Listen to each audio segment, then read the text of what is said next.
Hello નમસ્કાર વિદ્યાર્થી મિત્રો, ધોરણ 6ની અંદર આપણે દ્વિતીય સત્રાંત એટલે કે વાર્ષિક પરીક્ષાના પેપરનું સોલ્યુશન આપણે વિદ્યાર્થી મિત્રો કરવા જઈ રહ્યા છીએ. તો વિદ્યાર્થી મિત્રો, ધોરણ 6 વિષય છે વિજ્ઞાનની અંદર આપણે પેપરનું સોલ્યુશન કરવાના છે વિદ્યાર્થી મિત્રો. તો સૌથી પહેલાં વિજ્ઞાનની અંદર આપણે વિદ્યાર્થી મિત્રો પ્રશ્ન એક તફાવત છે અસ્થિ અને કાસ્થિ, બીજો છે સજીવ અને નિર્જીવ, ત્રીજો છે પારદર્શક પદાર્થ અને અપારદર્શક પદાર્થ, ત્રીજો છે કુદરતી ચુંબક અને કૃત્રિમ ચુંબક, પાંચમો છે સુરેખ ગતિ અને વક્ર ગતિ છે. તો વિદ્યાર્થી મિત્રો ત્યારબાદ આપણી પાસે આવે છે પ્રશ્ન નંબર 2, વર્ગીકરણ કરો. તો પહેલો જ પ્રશ્ન છે નીચેનું સુરેખ ગતિ, વર્તુળાકાર ગતિ અને આવર્ત ગતિમાં વર્ગીકરણ કરો. તો અહીંયા આગળ આપણી પાસે કોષ્ટક આપેલા છે, કોષ્ટકને આધારે આપણે વર્ગીકરણ કરવાના છે. તો સુરેખ ગતિની અંદર વિદ્યાર્થી મિત્રો ધનુષ્યમાંથી છૂટેલા તીરની ગતિ, નળમાંથી ટપકતા પાણીના ટીપાની ગતિ એ સુરેખ ગતિની અંદર આવે છે. ત્યારબાદ વર્તુળાકાર ગતિ, ચકડોળમાં બેઠેલા બાળકની ગતિ, ઘડિયાળના કાંટાની ગતિ, સાયકલના પૈડાની ગતિ એ વર્તુળાકાર ગતિ આવે છે. આવર્ત ગતિની અંદર વાત કરીએ તો વિદ્યાર્થી મિત્રો લોલકની ગતિ, ચીચવામાં બેઠેલા બાળકોની ગતિ અને પવનથી ડોલતી ઘંટડીની ગતિ આપણને જોવા મળે છે. ત્યારબાદ વિદ્યાર્થી મિત્રો આપણે જોઈશું પ્રશ્ન 2. પ્રશ્ન 2ની અંદર બીજો, નીચેનું વિદ્યુત સુવાહક પદાર્થ અને વિદ્યુત અવાહક પદાર્થોમાં વર્ગીકરણ કરો. વિદ્યુત સુવાહક પદાર્થોની અંદર જોવા જઈએ તો લોખંડની સોય, ચાવી, માનવ શરીર, એલ્યુમિનિયમ. વિદ્યુત અવાહક પદાર્થોની અંદર જોવા જઈએ તો પ્લાસ્ટિક, ઊન, ચામડું અને રેશમ આપણને જોવા મળે છે. ત્યારબાદ વિદ્યાર્થી મિત્રો વૈજ્ઞાનિક કારણ આવે છે, બરાબર છે. વૈજ્ઞાનિક કારણની અંદર આપણે જો ચર્ચા કરીએ તો સૌથી પહેલાં આપણી પાસે છે નીચે આપેલા વૈજ્ઞાનિક કારણ આપો. પહેલો જ છે માછલી પાણીમાં સરળતાથી તરી શકે છે કારણ કે માછલીના શરીરનો આકાર હોડી જેવો છે. આવા શરીરની રચના ધારારેખીય રચના કહે છે. આ રચનાને કારણે પાણી અહીં તહીં ધકેલાય છે, તેથી માછલી પાણીને અવરોધ નડતો નથી. તેના અગ્ર ઉપાંગ મીનપક્ષોમાં રૂપાંતર થયેલું હોય છે જે તરવામાં મદદરૂપ બને છે. માછલી શરીર પર બીજા મીનપક્ષો હોય છે, પૂંછડી હોય છે જે તરવામાં પણ પાણીનું સંતુલન રાખવા અને દિશા નક્કી કરવામાં સહાયરૂપ થાય છે. આ બધા અનુકૂલનોના લીધે માછલી પાણીમાં સરળતાથી તરી શકે છે. બીજો વૈજ્ઞાનિક કારણ છે અંધારા ઓરડામાંથી વસ્તુઓને પણ જોઈ શકાતા નથી. તો વસ્તુ પર પડતો પ્રકાશ પાછો ફેંકાય આપણા આંખમાં પ્રવેશે તે વસ્તુ જોઈ શકાય છે. અંધારા ઓરડામાં પ્રકાશ હોતો નથી, તેથી વસ્તુ પર પ્રકાશ પડતો નથી અને વસ્તુ જોઈ શકાતી નથી. ત્રીજો પ્રશ્ન છે ઊંચા પર્વતો પર જતા પર્વતારોહકો પોતાની સાથે ઓક્સિજનના સિલિન્ડર લઈ જાય છે. તો ઊંચા પર્વતો પર હવા પાતળી હોય છે, હવામાં ઓક્સિજનનું પ્રમાણ ઓછું હોય છે. પર્વતારોહકો શ્વસન માટે જરૂરી ઓક્સિજન ત્યાંની હવામાંથી મળતો નથી.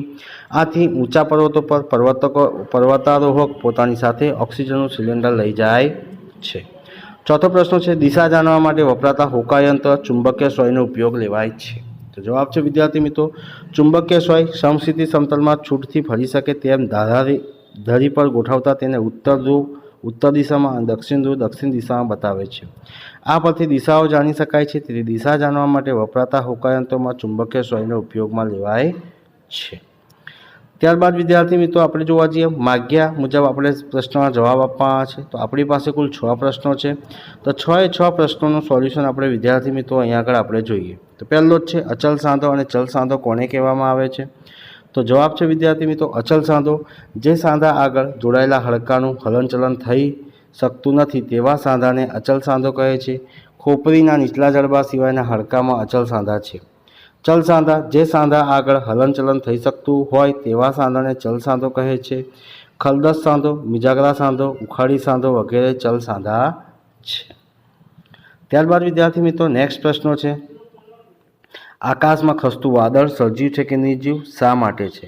તો આકાશમાં ખસતું વાદળ નિર્જીવ છે. તેનું કારણ નીચે મુજબ છે. વાદળ પવનના બળથી એક જગ્યાએથી બીજા જગ્યાએ જાય છે. વાદળ પોતાની જાતે ખસતી નથી, તેથી આ સજીવોનું પ્રચલન લક્ષણ નથી. બરાબર છે વિદ્યાર્થી મિત્રો આ સજીવોનું પ્રચલનનું શું છે લક્ષણ નથી.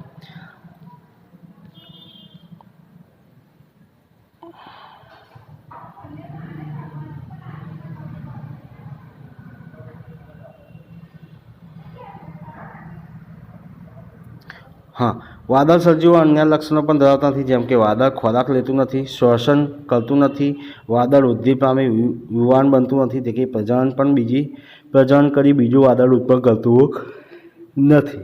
ત્યારબાદ વિદ્યાર્થી મિત્રો ત્રીજો આવે છે, તમારા ઘરમાં હોય તેવા પ્રકાશના કૃત્રિમ સ્ત્રોતોની યાદી કરો અને ચિત્ર દોરો. તો ઘરમાં હોય તેવા પ્રકાશના કૃત્રિમ સ્ત્રોતો વીજળીનો બલ્બ, ફાનસ, મીણબત્તી, ટ્યુબલાઇટ, ટોર્ચ. અહીંયા ચિત્ર તમને વિદ્યાર્થી મિત્રો આપી દેવામાં આવેલું છે. ત્યારબાદ નેક્સ્ટ પ્રશ્નો છે. નેક્સ્ટ પ્રશ્નોની અંદર આપણને કીધું છે વિદ્યુત પરિપથ સાથે કામ કરતી વખતે કઈ કઈ કાળજી રાખશો. તો વિદ્યુત પરિપથ સાથે કામ કરતી વખતે નીચે મુજબ કાળજી રાખીશું. પહેલું, પ્લગમાં સીધી વાયર કદી જોડશું નહીં. 2 વાયર જોડતી વખતે અવાહક ટેપનો ઉપયોગ કરીશું. પાણીવાળા હાથ સ્વિચને અડકીશું નહીં. વિદ્યુત પરિપથમાં વિદ્યુત ઉપકરણ જોડતી વખતે સ્વિચ બંધ રાખીશું. વર્ગમાં વિદ્યુતને લગતા પ્રયોગો કરતી વખતે વિદ્યુત કોષનો ઉપયોગ કરીશું.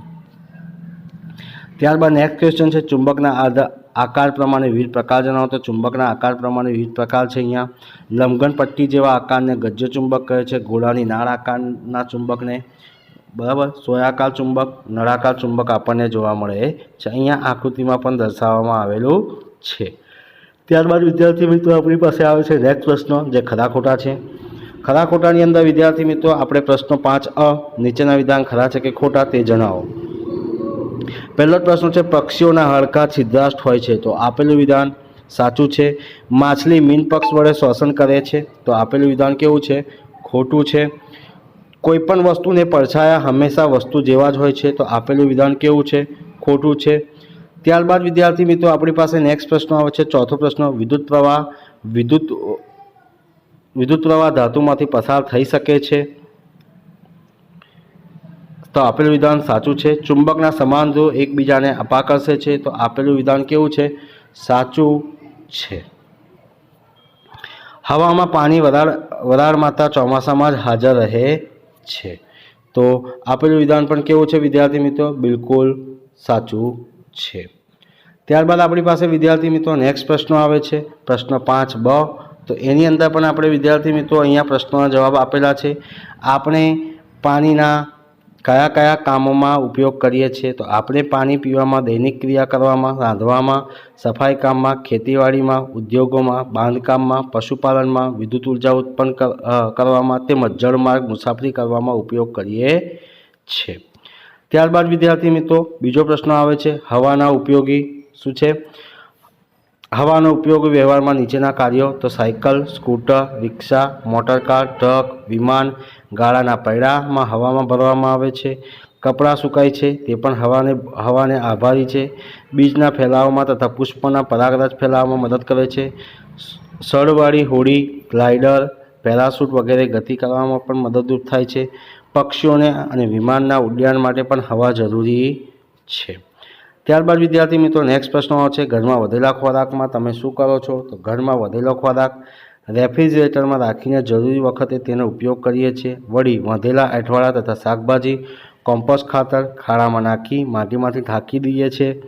થોડા વખત ખાતર તૈયાર થઈ જેનો યોગ્ય ઉપયોગ કરી શકીએ છીએ.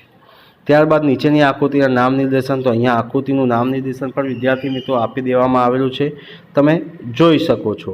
ત્યારબાદ ખાલી જગ્યા પણ અહીંયા તમને આપવામાં આવેલું છે વિદ્યાર્થી મિત્રો, જોઈ શકો છો. અને ખાલી જગ્યાના આધારિત પણ આપણે પ્રશ્નોના જવાબ લખી શકીએ છીએ. ત્યારબાદ પ્રશ્નોના જવાબ આવે છે, પ્લાસ્ટિકનો ઉપયોગ ઘટાડવા માટે શું કરશો? તો એનો પણ વિદ્યાર્થી મિત્રો અહીંયા તમને સોલ્યુશન તમને અહીંયા આપી દેવામાં આવેલું છે. સ્ક્રીન ઉપર જોઈને તમે સ્ક્રીનશોટ લઈને પણ વિદ્યાર્થી મિત્રો તમે લખી શકો છો. તો વિદ્યાર્થી મિત્રો આ હતું ધોરણ 6 વિજ્ઞાન વિષયના પેપરનું સોલ્યુશન, જે દ્વિતીય સત્રાંત એટલે કે વાર્ષિક પરીક્ષાના પેપરનું સોલ્યુશન આપણે વિદ્યાર્થી મિત્રો કરીએ. તો વિદ્યાર્થી મિત્રો આ વિડીયો તમને ગમ્યો હોય તો લાઇક કરજો, શેર કરજો અને કમેન્ટ કરજો. અને જો ચેનલને સબસ્ક્રાઈબ ના કરી હોય તો સબસ્ક્રાઈબ કરવાનું ભૂલતા નહીં. જય હિન્દ, જય ભારત.